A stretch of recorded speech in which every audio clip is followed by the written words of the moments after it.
ග්‍රාමසේවක මාමේ සානක දරුවනි. මං ආයේ මේ චරිත සහතිකයක් ලියාගන්න කියලා.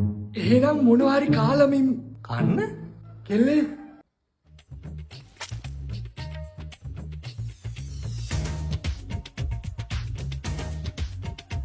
කන්න නම් බෑ අංකල්. නංගි කමු මේ අංකල් මට පරක්කුත් වෙනවා. ටිකක් කමු. මම කාලාව විතරයි ඉන්නේ. බත් එක නරහයි අංකල්. කෙල්ලේ යෝගට් එකක් ගෙනාවන. යෝගට් රහයි ඈ.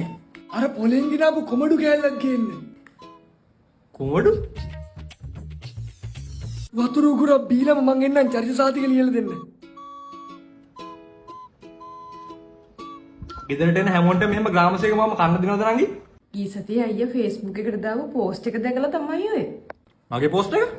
මේ තියෙන්නේ. මම්මයි මේක තාත්තට පෙන්නුවේ. අපි ඉතින් ඕව දන්නේ නැහැ නේ අයියේ. චරිත සාතිකයක් ගන්න කියලා. එහෙනම් මොනවා හරි කාලමින් උනේ. කෙල්ලේ තව එක්කෙනෙක් ඇවිල්ලා තව හාලුන් ඩොලි පෙතියක්